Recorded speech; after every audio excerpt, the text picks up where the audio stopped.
سانس تم لے رہے ہو، زندہ ہو، تو یہ سب کام کر رہے ہو، لیکن اس میں خدا کی مرضی نہیں ہے، تمہارا فری ویل ہے۔ جنت دوزخ بھی خدا نے تمہارے لیے ہی بنائی ہے، ٹھیک ہے نا، اچھے برے اعمال کے لیے۔ تو جب خدا تمہارے اندر دشمنی پیدا کر سکتا ہے، اور اگر خدا تمہارے بقول تم کو عیسائی بھی بنا سکتا ہے، تو پھر تمہیں مسلمان کیوں نہیں بنا سکتا؟ یہ فری ویل ہے جناب، فری ویل کی بات ہو رہی ہے، ٹھیک ہے نا۔ اور جو اس میں بد شکنی اور بد عہدی کے باعث، جو وعدہ خلافی کے باعث دشمنی کی بات ہے، عداوت کی بات ہے، وہ یہود و نصارہ اور ان میں فرقہ واریت کے متعلق اس میں یہ بات ہو رہی ہے۔ میں بائبل سے آپ کو حوالہ دیتا ہوں۔ اسی بات کا ذکر سورہ بقرہ کی آیت نمبر 113 میں بھی آیا ہے کہ یہودی کہتے ہیں کہ عیسائی حق پر نہیں ہے، اور عیسائی کہتے ہیں کہ یہودی حق پر نہیں ہے، ٹھیک ہے نا۔ یہ ان کی جو آپس میں رنجش ہے، ٹھیک ہے، لڑائی ہے، دشمنی ہے، ٹھیک ہے نا۔ عیسائی کہتے ہیں کہ عیسی علیہ السلام کو صلیب پہ چڑھایا یہودیوں نے، ان سے کہتے ہیں کہ یہ حق پر نہیں ہے، ٹھیک ہے، اور یہودی ان سے کہتے ہیں کہ یہ حق پر نہیں ہے، انہوں نے خدا کے ایک نبی کو خدا کا بیٹا بنا لیا، اور کچھ نے خدا بنا لیا۔ یہ ان کی جو رنجش ہے نا آپس میں، اس کے متعلق یہ آیت نازل ہوئی ہے، اور پچھلی آیت بھی اسی موضوع کے اوپر ہی اپنا بات کر رہی ہے کہ اللہ پاک نے ان کے درمیان اس طرح سے عداوت ڈالی ہوئی ہے، ان کی کرتوتوں کی وجہ سے، بد عہدی کی وجہ سے، وعدہ خلافی کی وجہ سے۔ وعدہ کیا کیا تھا خدا نے ان کے ساتھ؟ یہودیوں نے انکار کیا حضرت عیسی علیہ السلام کا، ٹھیک ہے، تو بچھڑا بنا کے پوجنا شروع کر دیا انہوں نے، ٹھیک ہے نا۔ لیکن ان کو حکم تھا کہ خدا کی عبادت کرنی ہے، صرف عیسی علیہ السلام کی جو امت تھی، عیسائی جو ہیں، ان کو بھی یہ حکم تھا کہ خدا کی عبادت کرنی ہے، بت پرستی نہیں کرنی، شرک نہیں کرنا۔ انہوں نے خدا کو ماننا بند کر کے عیسی علیہ السلام کو خدا ماننا شروع کر دیا، ٹھیک ہے نا۔ یہ تھی ان کے جو اوپر کیا کہتے ہیں وعدہ کیا لیا تھا ان سے خدا نے، کہ کلام میں اپنے فرمایا تھا کہ یہ تم نے شریعت کے اوپر عمل کرنا ہے، ٹھیک ہے، لیکن انہوں نے نہیں کیا، تو یہ کام ہوا۔ پھر بد عہدی کی وجہ سے، وعدہ خلافی کی وجہ سے یہ عداوت جو ڈالی ہے ان کے درمیان، اس کی بات اس آیت میں ہو رہی ہے۔ اب بائبل کی طرف چلتے ہیں۔ آج اگر اب اس دنیا میں نظر دوڑائیں گے تو آپ کو بہت سارے عیسائیوں کے جو فرقے ہیں وہ آپ کو نظر آئیں گے۔ اس کا ذکر بائبل میں جو ہے میں آپ کو بتاتا ہوں۔ یوحنا کی کتاب نمبر 2، ٹھیک ہے، چیپٹر 1 ورس 10 میں اور 11 میں یہ لکھا ہوا ہے، اگر کوئی تمہارے پاس آئے اور یہ تعلیم نہ دے تو اس کو گھر میں بھی یعنی کہ نہ آنے دو، اور اسے سلام بھی نہ کرو، ٹھیک ہے نا، یعنی کہ سلام بھی نہیں کرنا، تو انہوں گھر بھی نہیں وڑن دینا۔ اور ورس نمبر 7 میں یہ لکھا ہے، کیونکہ بہت سے ایسے گمراہ کرنے والے دنیا میں نکل کھڑے ہوئے ہیں جو یسوع مسیح کے مجسم ہو کر آنے کا اقرار نہیں کرتے۔ گمراہ کرنے والا اور مخالف مسیح یہی ہے، یعنی کہ بہت سے گمراہ کرنے والے لوگ پیدا ہو چکے ہیں۔ یہ اس آیت میں بتایا جا رہا ہے فرقہ واریت کے متعلق۔ پطرس کی کتاب چیپٹر 2 ورس 1 میں لکھا ہے، اور جس طرح اس امت میں جھوٹے نبی بھی تھے، اس طرح تم میں بھی جھوٹے استاد ہوں گے جو پوشیدہ طور پر ہلاک کرنے والی بدعتیں نکالیں گے، اور اس مالک کا انکار کریں گے جس نے انہیں مول لیا تھا، اور اپنے آپ کو جلد ہلاکت میں ڈالیں گے۔ یعنی کہ بہت سے جھوٹے استاد ایسے آئیں گے جو بدعتیں نکالیں گے، جھوٹے کام، برے کام کریں گے۔ یہ فرقہ واریت کے متعلق پیشن گوئی یہاں پہ موجود ہے۔ اور ورس 2 اور 3 میں لکھا ہے، بہت ان کی شہوت پرستی کے پیروی کریں گے جن کے سبب سے راہ حق کی بدنامی ہوگی، یعنی کہ راہ حق کی بدنامی ہوگی ان لوگوں کے وجہ سے، ٹھیک ہے نا۔ وہ بدکاری کریں گے، کچھ عورتیں ان کے ساتھ، کچھ عورتوں کے ساتھ وہ کریں گے، یعنی کہ ایسے کام کریں گے، وہ لالچ سے باتیں بنا کر تم کو اپنے نفع کا سبب ٹھہرائیں گے، یعنی کہ وہ پیسے کے لیے غلط باتیں جو ہے نا، وہ اپنے پیٹ پالنے کے لیے تمہیں وہ باتیں بتائیں گے جو صحیح نہیں ہوں گی۔ یعنی کہ یہ فرقہ واری کے متعلق یہاں پہ بتایا جا رہا ہے، اور قرآن میں بھی یہ فرقہ واری جو ہے ان کے بارے بتایا جا رہا ہے، نہ کہ مسلمانوں کے خلاف اللہ نے ان کے دل میں نفرت پیدا کی ہے۔ خدا کو کیا ضرورت تھی اپنے قرآن پاک میں اللہ پاک سورہ الحجرات آیت نمبر 2 میں آتے ہیں کہ جو محمد صلی اللہ علیہ وسلم کی آواز سے اونچی آواز کرے گا اس کی ساری زندگی کے اعمال ضائع ہو جائیں گے۔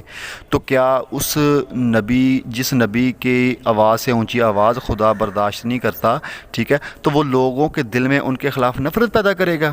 یہ غلط فہمی ہے، غلط سوچ ہے، ٹھیک ہے۔ یہ اصل مقصد اس کا فرقہ واریت کے متعلق ہے اور یہ وعدہ خلافی کے عوض یہ سزا کے طور پر ہے۔ متی کی انجیل چیپٹر 10 ورس 34-35 میں جو لکھا ہوا ہے، اسلام فرما رہے ہیں میں زمین میں یہ نہ سمجھو میں زمین پر صلح کروانے آیا ہوں، صلح کروانے نہیں بلکہ تلوار چلوانے آیا ہوں، کیونکہ میں اس لیے آیا ہوں کہ آدمی کو اس کے باپ سے اور بیٹی کو اس کی ماں سے اور بہو کو اس کی ساس سے جدا کر دوں۔ اس لیے اسلام فرما رہے ہیں اس آیت میں صلح کروانے نہیں تلوار چلوانے آیا ہوں، جدا جدا کروانے آیا ہوں ایک دوسرے کو، ٹھیک ہے نا۔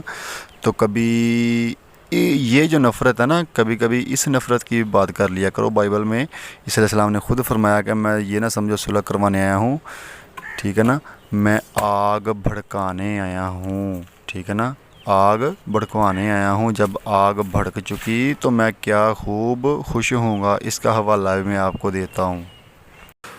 لقا کی کتاب چیپٹر 12 ورس 49 میں یہ لکھا ہوا ہے کہ عیسی علیہ السلام فرمایا کہ میں زمین پر آگ بھڑکانے آیا ہوں اور اگر آگ لگ چکی تو میں کیا ہی خوش ہوتا۔ اور لقا کی کتاب چیپٹر 12 ورس 51 میں یہ عیسی علیہ السلام فرما رہا ہے کیا تم گمان کرتے ہو کہ میں زمین پر صلح کروانے آیا ہوں؟ میں تم سے کہتا ہوں کہ نہیں بلکہ جدائی کروانے۔ یہاں پہ بھی عیسی علیہ السلام فرما رہے ہیں میں جدائی کروانے آیا ہوں، صلح کروانے نہیں آیا ہوں۔ کبھی اس جدائی، اس دشمنی، اس نفرت کے بارے میں بھی لوگوں کو بتا دیا کرو۔ اب جو اگلی آیت قرآن کی پیش کرتے ہیں اس کی طرف چلتے ہیں۔ سورہ بقرہ کی آیت نمبر 140 اور سورہ آل عمران کی آیت نمبر 67 میں یہ لکھا ہوا ہے، اللہ پاک ارشاد فرما رہے ہیں کہ ابراہیم علیہ السلام، اسحاق علیہ السلام، یعقوب علیہ السلام، اسماعیل علیہ السلام یہودی یا نصرانی نہیں تھے، وہ مسلمان تھے۔ اور کچھ لوگ کہتے ہیں کہ وہ یہودی تھے اور نصرانی تھے۔ کچھ لوگوں نے کہا کہ وہ مجھ سے کہا کہ ابراہیم علیہ السلام عیسائی تھے، ٹھیک ہے، نصرانی تھے، یہودی تھے، کچھ کہتے ہیں۔ لیکن قرآن میں یہ کیوں لکھا ہوا ہے کہ وہ مسلمان تھے؟ لیکن قرآن میں یہ دلیل ہے ان کی کہ وہ مسلمان تھے، ٹھیک ہے نا۔ تو یہ اللہ پاک فرما رہے ہیں کہ وہ نہ یہودی تھے نہ نصرانی تھے، وہ مسلمان تھے۔ کیونکہ یہود مذہب تو بعد میں نکلا، ان کے عیسائی مذہب بھی ان کے بعد میں نکلا، وہ تو پہلے سے موجود ہیں اس دنیا میں، ٹھیک ہے نا۔ کئی صدیاں بعد ان کے جو ہے وہ تورات اور انجیل زبور نازل ہوئی ہے، یہ مذہب وہاں سے شروع ہوئے ہیں۔ ابراہیم علیہ السلام تو پہلے سے تھے، وہ کیسے یہود و نصارہ ہو گئے پھر؟ بائبل نہمیہ کی کتاب چیپٹر 9 ورس 7 اور 8 میں لکھا ہے کہ ابراہیم علیہ السلام کو خدا نے چن لیا تھا اور ان کا دل خدا کے لیے وفادار تھا، یعنی کہ خدا کے لیے محبت تھی ان کے دل میں۔ یہ نہیں لکھا کہ عیسی علیہ السلام نے ان کو چنا تھا اور عیسی علیہ السلام کے لیے ان کے دل میں محبت تھی جیسے خدا کے ساتھ تھی، کیونکہ عیسی علیہ السلام کو تو عیسائی جو ہیں وہ خدا مانتے ہیں۔ اگر وہ عیسائی ہوتے، نصرانی ہوتے، تو وہ عیسی علیہ السلام کو خدا ماننا چاہیے تھا ان کو، لیکن نہیں، ان کو خدا نے چنا، خدا کے لیے وفاداری محبت تھی ان کے دل میں۔ پیدائش کی کتاب چیپٹر 17 ورس 3 اور پیدائش کی کتاب چیپٹر 17 ورس 17 میں یہ لکھا ہوا ہے کہ ابراہیم علیہ السلام نے خدا کو سجدہ کیا، اور اس سے بھی یہ ثابت ہوتا ہے کہ ابراہیم علیہ السلام مسلم تھے، خدا کو سجدہ کرنا تھا، نماز پڑھی انہوں نے، یہ وہ مسلم تھے۔ پیدائش کی کتاب چیپٹر 17 ورس 24 میں لکھا ہو ابراہیم علیہ السلام 99 برس کے تھے جب ان کا ختنہ ہوا، ٹھیک ہے نا۔ اور ورس 23 میں بھی لکھے ابراہیم علیہ السلام نے بچوں کا ختنہ کیا۔ تو ختنہ کرنا بھی اسلام میں سنت ہے، فرض ہے، ٹھیک ہے۔ تو کیا عیسائی ختنہ کرتے ہیں؟ ابراہیم علیہ السلام کا ختنہ ہوا تھا، اپنے بچوں کا بھی ان کا ختنہ کیا، یہ بھی بات ثابت کرتی ہے کہ وہ مسلم تھے۔ اور خانہ کعبہ انہوں نے تعمیر کیا، ٹھیک ہے، اسماعیل علیہ السلام کے ساتھ دعائیں کی، وہ قرآن میں سارا حوالے موجود ہیں، ٹھیک ہے نا۔ تو خانہ کعبہ اللہ پاک کا گھر ہے، ان کی زیارت سے جو ہے آدمی کے گناہ معاف ہو جاتے ہیں، سچے دل سے جو زیارت کرتا ہے، ٹھیک ہے، جا کر۔ تو وہ مسلم تھے، خانہ کعبہ بنانے والا مسلم ہی ہوگا، خدا کو سجدہ کرنے والا مسلم ہی ہوگا، ہر باطل سے جدا ان کا مذہب تھا، وہ مسلم تھے۔ یہ قرآن کا حوالہ ہے۔ اگلا حوالہ یہ سورہ مائدہ کی آیت نمبر 69 کا دیتے ہیں، اور یہ کہتے ہیں لوگ کہ ہمیں تو قرآن نے بے خوف کر دیا، قرآن نے ہمیں یہ کہہ دیا کہ ہمارے اعمال ہمارے خدا کے پاس ہیں آخرت کو، ٹھیک ہے نا، تو ہمیں کوئی ٹینشن نہیں ہے۔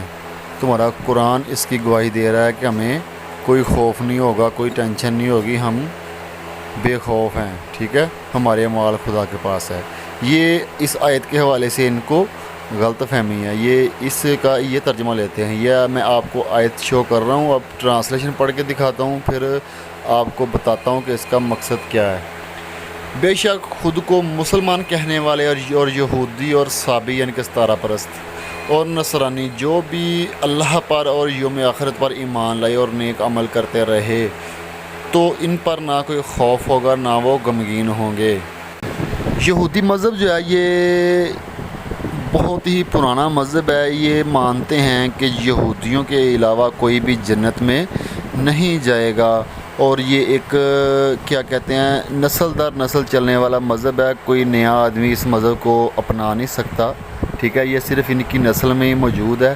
یہ کہتے ہیں کہ ہم جنت میں جائیں گے، اس لیے اللہ پاک نے یہ آیت نازل فرمائی کہ جو مسلمان، یہودی، نصارہ، ستارہ پرست جو بھی اللہ پر اور یوم آخرت پر ایمان رکھتے ہیں، ان کے اعمال اللہ کے پاس موجود ہیں، یعنی کہ اللہ پہ ایمان رکھتے ہیں۔ یہاں پہ یہ بات واضح کر دی اللہ نے کہ جو لوگ مجھ پہ ایمان رکھتے ہیں، قیامت پہ ایمان رکھتے ہیں، ٹھیک ہے، ان کے اعمال خدا کے پاس موجود ہیں۔ یہ ان کی غلط فہمی دور کی ہے یہودیوں کی جو کہتے تھے کہ ہمارے سوا کوئی جنت میں نہیں جائے گا۔ اس کے بعد اس میں ایک شرط موجود ہے کہ کس شرط کی بنا پر ان کے اعمال جو ہے وہ خدا کے پاس موجود ہوں گے۔ پہلی شرط اس میں یہ ہے کہ اللہ پر ایمان رکھنا ضروری ہے، فرض ہے ان کے اوپر جو اللہ پر ایمان رکھتے ہیں، اور یوم آخرت پر، ٹھیک ہے، اور آخرت قیامت پر، ٹھیک ہے، تو خدا پر اگر ان کا ایمان ہوا تو ہی ان کے بے خوف ہونے میں کوئی بات واضح ہے، نہیں تو نہیں۔ لیکن یہ لوگ اللہ کو مانتے نہیں ہیں، یہ تو یہوہ کو مانتے ہیں، ٹھیک ہے نا، یہودی یہوہ کو مانتے ہیں، اور جو نصرانی ہیں وہ مانتے ہیں، عیسائی جو ہیں وہ عیسی علیہ السلام کو خدا مانتے ہیں، ٹھیک ہے نا۔ اور یہاں پہ جو صاف شرط ہے، صاف طور پر جو شرط ہے کہ خدا کو ماننا، اللہ کو ماننا فرض ہے۔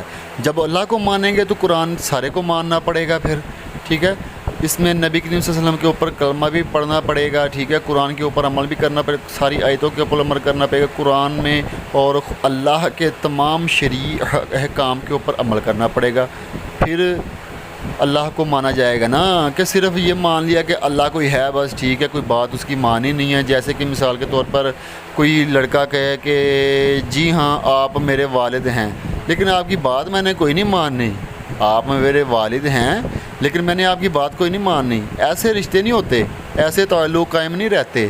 جس کو کچھ مانے اس کی ہر بات مانے، ٹھیک ہے نا، دل سے مانے، یہ بات ہے۔ اب جو لوگ یہود و نصارہ یہ کہتے ہیں کہ یہ ہمارے حق میں آیت نازل ہوئی ہے کہ ہمیں کوئی خوف نہیں ہے، وہ دیکھ لیں کیا وہ خدا کو مانتے ہیں، کیا وہ آخرت پہ ایمان رکھتے ہیں، ٹھیک ہے، یہ باتیں ضروری ہیں، یہ فرض ہیں، اللہ کو ماننا اس آیت میں فرض ہے، پھر ان کے اعمال خدا کے پاس ہوں گے۔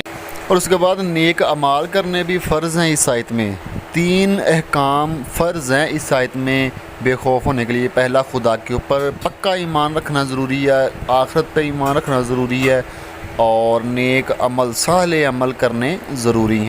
سورہ بقرہ کی آیت نمبر 62 میں بھی اسی بات کا ذکر ہے۔ کچھ لوگ سورہ توبہ کی آیت نمبر 30 کا حوالہ دیتے ہیں کہ یہاں پہ یہ اللہ پاک نے ارشاد فرمایا، اور یہود نے کہا عزیز علیہ السلام اللہ کے بیٹے ہیں، اور نصارہ نے کہا مسیح علیہ السلام اللہ کے بیٹے ہیں۔ یہ کچھ لوگ کرسچن کہتے ہیں کہ یہاں پہ عیسی علیہ السلام کو اللہ کا بیٹا ماننے کی بات کی جا رہی ہے کہ عیسائی ان کو اللہ کا بیٹا مانتے ہیں، کہتے ہیں کہ ہم تو انہیں اللہ کا بیٹا مانتے ہیں، یہ تو بات ٹھیک ہے، قرآن میں لکھی ہوئی ہے کہ ہم عیسی علیہ السلام کو خدا کا بیٹا مانتے ہیں، یہ ٹھیک ہے، لیکن یہاں پہ یہ بھی لکھا ہے کہ عزیز علیہ السلام کو یہودی خدا کا بیٹا مانتے ہیں، وہ عزیز علیہ السلام کو خدا کا بیٹا بالکل نہیں مانتے، یہ ان کا قول ہوتا ہے، اور ان کا یہ بھی قول ہوتا ہے کہ یہ قرآن میں استغفر اللہ نعوذ باللہ جھوٹ لکھا ہوا ہے، ٹھیک ہے۔ تو آپ کو میں بتاتا چلوں کہ کرسچن تو تقریباً 80% کے قریب عیسی علیہ السلام کو خدا کا بیٹا ہی مانتے ہیں، ٹھیک ہے، اور جو یہودی ہیں وہ سب عزیز علیہ السلام کو اللہ کا بیٹا نہیں مانتے تھے، ٹھیک ہے۔ اس وقت جو عرب میں ایک قبیلہ تھا بنو قریظہ، اس میں جو یہودی رہتے تھے وہ ان میں کچھ لوگ تھے، ان میں بھی کچھ لوگ تھے جو حضرت عزیز علیہ السلام کو خدا کا بیٹا مانتے تھے۔ میں آگے جا کے آپ کو ان کے نام بھی بتاتا ہوں کہ جو یہودی بنو قریظہ کے جو عرب میں رہتے تھے وہی صرف مانتے تھے، ٹھیک ہے نا، یہ ان کے بارے میں آیت نازل ہوئی تھی۔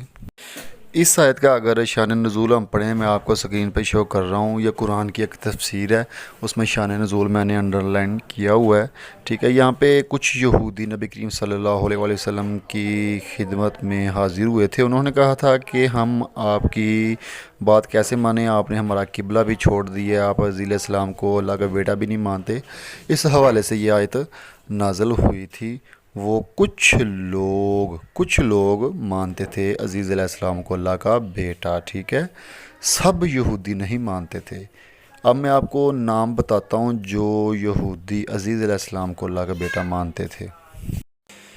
ان میں سے سلام بن مشکم، نعمان بن عوفہ، شامس ابن قیس، مالک ابن حنیب، صرف یہ وہ یہودی تھے جو عزیز علیہ السلام کو اللہ کا بیٹا مانتے تھے، باقی اس سے پہلے اس کے بعد 99% کوئی بھی عزیز علیہ السلام کو اللہ کا بیٹا نہیں مانتے۔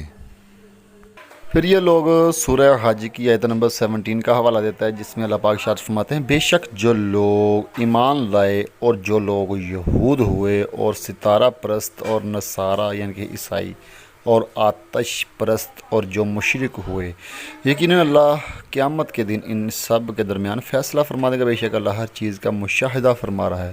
یہ کہتے ہیں کہ ہمارے درمیان تمہارے درمیان جو ہے نا وہ اللہ ہی فیصلہ کرے گا، ٹھیک ہے نا، یہ حوالہ ایسا دیتے ہیں کہ اللہ ہی فیصلہ کرے گا، ہم حق پر ہیں، یہ ایسے کہتے ہیں یہ لوگوں نے خود مجھ سے کہا ہے کہ یہ قرآن میں لکھا ہے اللہ فیصلہ کر دے گا، ٹھیک ہے۔ تو یہاں پہ اللہ یہ فرما رہے ہیں جو ایمان لائے ان کو بھی میں دیکھ رہا ہوں، جو یہودی ہیں ان کو بھی دیکھ رہا ہوں، عیسائیوں کو بھی دیکھ رہا ہوں، ستارہ پرستوں کو بھی دیکھ رہا ہوں، قیامت کے دن میں ان کے درمیان فیصلہ کر دوں گا، بے شک ہر چیز کا مشاہدہ فرما رہا ہے اللہ، ٹھیک ہے نا۔ یہاں کے علاوہ فرما رہے ہیں کہ میں ہر چیز کو دیکھ رہا ہوں، کون حق پر ہے کون نہیں ہے، کہ کون ایمان والے ہیں کون ایمان والے نہیں ہیں، کون یہودی ہیں کون عیسائی ہیں، کون آتش پرست ہیں کون ستارہ پرست ہیں، میں قیامت کے دن فیصلہ کر دوں گا، ٹھیک ہے۔ اور رہی بات ان کی کہ جو لوگ کہتے ہیں کہ ہمارے حق میں یہ آیت ہے، یہ آپ کے حق میں کیسی آیت ہے، اس کی کیا دلیل ہے؟ یہاں پہ تو جو 4 بڑے بڑے مذہب ہیں، ٹھیک ہے، ان کے درمیان فیصلہ کرنے کی بات ہو رہی ہے کہ فیصلہ تو اللہ پاک ہر انسان کا کریں گے قیامت کے دن، خواہ ایمان والا ہو یا نہ ہو، فیصلہ تو کریں گے ان کے درمیان۔ تو یہاں پہ بھی فیصلے کی بات ہو رہی ہے۔ جو یہودی کہتے تھے کہ ہم اپنا صرف جائیں گے جنت میں، ٹھیک ہے نا، یعنی کہ اس لحاظ سے جو ہے اپنا آیت نازل فرمائی ہے کہ میں فیصلہ کر دوں گا تمہارے درمیان کہ کون ایمان والا ہے کون نہیں ہے۔ اس اعتبار سے وہ اس لیے یہ آیت پیش کرتے ہیں، کہتے ہیں کہ تمہارے دن فیصلہ اس طرح سے ہوگا کہ ہم جنت میں جائیں گے اور تم لوگ سب گمراہ کن ہو، تمام دوزخی ہو، ٹھیک ہے نا۔ لیکن حقیقت یہ ہے کہ خدا فرما رہے ہیں جو مجھ پہ ایمان رکھتا ہے، فرشتوں پہ، میرے رسولوں پہ، میری کتابوں پہ ایمان لایا، ان کے درمیان میں تمہارے درمیان فیصلہ کروں گا، ٹھیک ہے نا، کہ کون اچھے کام کرتا رہے کون نہیں۔ سورہ بقرہ کے آیت نمبر 111 میں اللہ پاک ارشاد فرماتے ہیں، اور اہل کتاب کہتے ہیں کہ جنت میں ہرگز کوئی بھی داخل نہیں ہوگا سوائے اس کے کہ وہ یہودی ہو یا نصرانی۔ یہ ان کی باطل امیدیں ہیں۔ آپ فرما دیں کہ اگر تم اپنے دعوے میں سچے ہو تو اپنی اس خواہش پر سند لاؤ، یعنی کہ کوئی مضبوط دلیل پیش کرو، تم سچے ہو اس بات کے اوپر کہ صرف یہود و نصارہ ہی جنت میں جائیں گے۔ یہ مجھ سے بھی کئی کرسچنوں نے بات کی ہے، ٹھیک ہے نا۔ اس آیت میں جو ذکر فرمایا نا اللہ پاک نے کہ جو یہودی کہتے ہیں، عیسائی کہتے ہیں کہ ہم ہی جنت میں جائیں گے، یہ مجھے ڈائریکٹ کچھ عیسائیوں نے مجھے کہا ہے، یہی بات خدا نے 1400 سال پہلے قرآن میں نازل فرما دی۔ میرے یوٹیوب چینل پہ ایک ویڈیو موجود ہے جس کا ٹائٹل آپ کو شو ہو رہا ہوگا۔ اس کا ٹائٹل ہے اسلام اور عیسائیت کی جنت میں فرق، جنت میں ہم بستری سیکس۔ یہ ٹائٹل ہے میری ویڈیو کا۔ اسلام اور عیسائیت کی جنت کے بارے میں آپ کو پتہ چل جائے گا کہ اسلام کی جنت کیسی ہے اور عیسائیت کی جنت کیسی ہے، ان میں فرق کیا ہے، اور بائبل کے لحاظ سے جنت میں کون کون جائے گا۔ اب میں آپ کو بائبل کے حوالے سے آپ کو بتاتا ہوں، جو یہود و نصارہ کہتے ہیں نا کہ صرف ہم ہی جنت میں جائیں گے۔ مسلمانوں کا جنت میں جانے کا ثبوت بائبل میں موجود ہے۔ میں اب آپ کو وہ حوالہ جات دیتا ہوں۔ کتاب استثناء چیپٹر 18 ورس 18-19 میں یہ لکھا ہوا ہے کہ یہاں پہ بشارت دی جا رہی ہے کہ ایک نبی آئیں گے، ان کو خدا اپنا کلام دیں گا، ٹھیک ہے۔ تو یہ محمد صلی اللہ علیہ وسلم کی پیشن گوئی ہے بائبل میں، یعنی کہ محمد صلی اللہ علیہ وسلم کو اللہ پاک نبی بنا کر بھیجیں گے، ان کو قرآن دیں گے۔ اور آگے لکھا ہے، اور جو کوئی میری ان باتوں کو جن کو وہ میرا نام لے کر کہے گا نہ سنے تو میں ان کا حساب اس سے لوں گا۔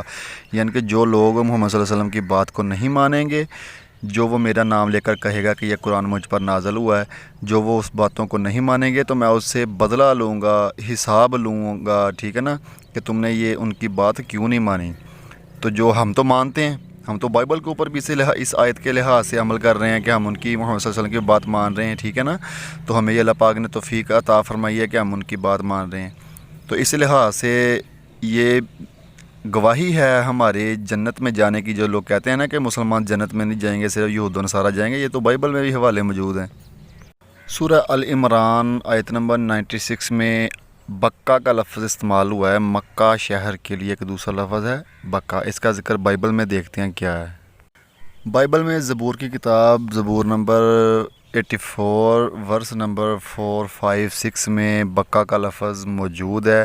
یہاں پہ لکھا ہوا مبارک ہیں وہ جو تیرے گھر میں رہتے ہیں، یعنی کہ ان لوگوں کو مبارک کہا گیا ہے جو بکہ میں رہتے ہیں۔ کیا؟ جو بکہ میں رہتے ہیں ان کو مبارک کہا گیا ہے۔ جو مکہ میں رہتے ہیں بائبل ان کو مبارک کہہ رہی ہے، وہ جنتی ہیں تو ان کو بائبل مبارک کہہ رہی ہیں اس ورس کے حوالے سے۔ اور گوسپل آف جون کتاب یوحنا چیپٹر 14 ورس 15-16 میں یہی لکھا ہے، عیسیٰ علیہ السلام فرما رہے ہیں کہ جو مجھ سے محبت کرتے ہیں میری ان باتوں کے اوپر عمل کریں گے کہ میں باپ کے پاس جا کر درخواست کروں گا کہ تمہارے لیے ایک وہ دوسرا مددگار بخشے، یعنی کہ محمد صلی اللہ علیہ وسلم کو کی یہاں پہ بشارت دی جا رہی ہے کہ عیسیٰ علیہ السلام فرما رہے ہیں کہ میں خدا سے درخواست کروں گا کہ وہ تمہارے لیے محمد صلی اللہ علیہ وسلم کو بھیجیں جو مجھ سے محبت کرتا ہے، میری ان باتوں کے اوپر عمل کرے، ٹھیک ہے۔